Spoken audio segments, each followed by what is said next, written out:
Sa dami ang naiiwang kalat tuwing Pasko, mukhang nagpipiesta rin ang mga ipis at daga. Good thing na meron na ring anti-ipis chalk.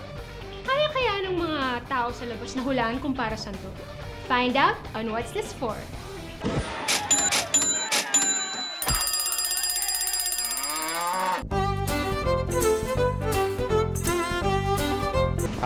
Chok. Parang chok yan para sa blackboard. Now, if only may nag-imbento ng anti-pangungutang chalk, siguro masaya na rin ako. Asa pa tayo, Sam. At baka naman mabaliw tayo and we end up going on a killing spree. Sort of like what the guru did this week.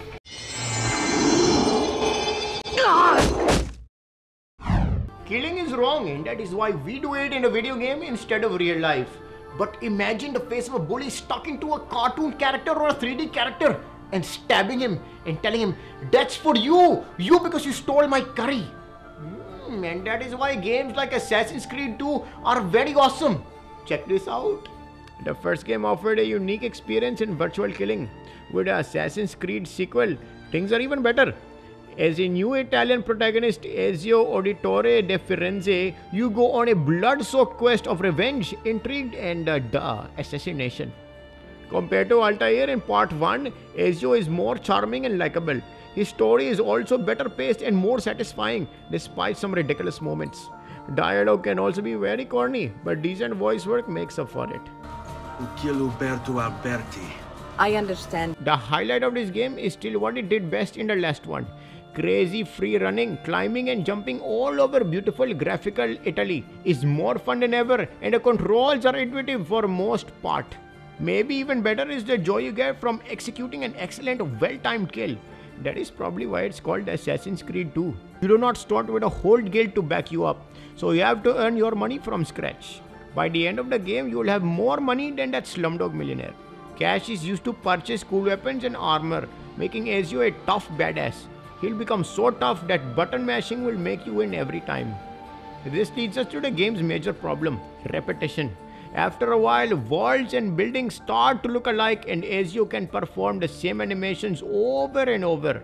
A good imagination though can make good use of all the extra moves. AC2 is a little easy. I think that makes for all the errors that Ezio has made. But it also makes for some relaxed escapism. And for some really awesome shawarmas, 4 to be exact. Pick this up and you will not regret it, because it makes for excellent anger therapy as well. You know, Cupid and Dancer and Chocolate Bunny, all holiday icons that made Hallmark money. But do you recall? The most famous icon of all.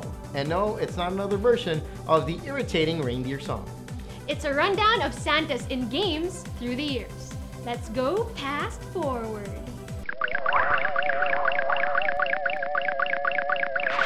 It was in 1984 when a little-known game called Special Delivery, Santa's Christmas Chaos was created by Commodore 64. Isang word lang ang masasabi ko, fugly. The same developers then came up with the official Father Christmas, which was slightly less fugly.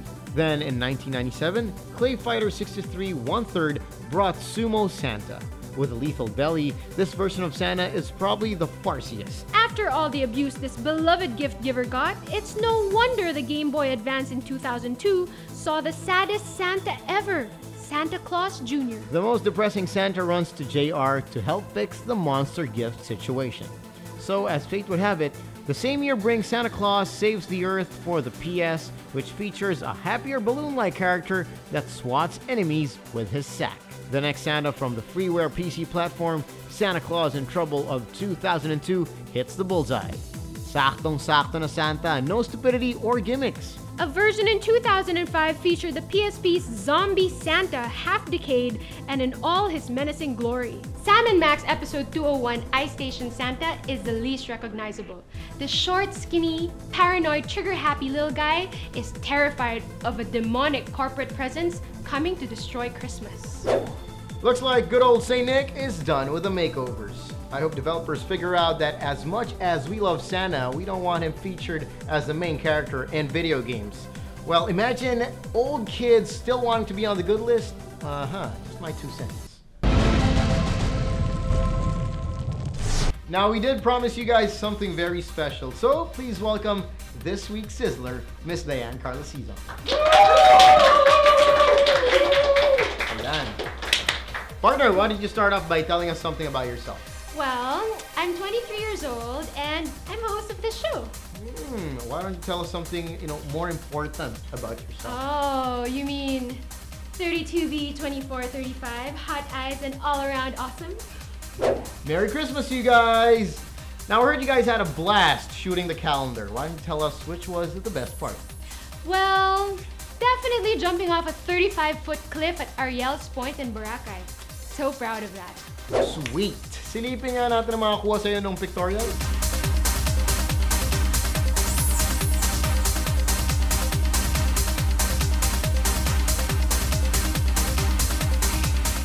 So what makes you so fit for this gig? I'm probably a much bigger geek than you, Sammy boy. Anyway, I'm a huge fan of Star Wars. Sorry, Trekkies. And I think video games are the shiznit. I like sports and online games. They're cool too. But my favorite of all time is Legend of Zelda. Rocks. So I guess I gotta step up my geekness. But before anything else, what's your take on dating a geek? Are you kidding? Gamers are so fun to hang out with. And what I like about geeks is they're passionate people. And I find passion so sexy. Whoa, I think the ground shook there for a bit. Anyways, instead and aside from being a geek, I heard you're a techie too. Of course I am. And I got a lot of toys. And my favorite of all is my camera. It's an XLM Z300 10.1 megapixel camera that I ordered straight from Japan pa. Because I love capturing moments and I always bring my camera around with me. Unfortunately, that's all the time we have with Miss Diane Cizon. But before we end, any message for all our drooling brethren out there? Of course. Hi to all the gamers out there. And it's great to have so much passion for Cyberworld the way you guys and gals do. At sana rin, the way you form communities and guilds sa in-game, sana pareho din sa real life, diba? Kasi dapat magtulong-tulungan tayo dahil it's one Earth, one life, diba? Help each other out. So, game on. That certainly made their day. Tanong ko na lang sa mga boys. Are you not entertained?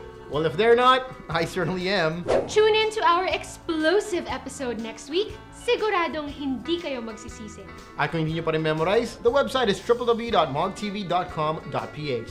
Drop us a line anytime. At para naman sa mga stalkers ng Twitter, look us up at www.twitter.com/mogtv. Hanggang sa susunod na episode, this has been Sam YG. Happy holidays! And ako naman si Diane Cizon. Merry Christmas, everyone! MOG TV, Game over!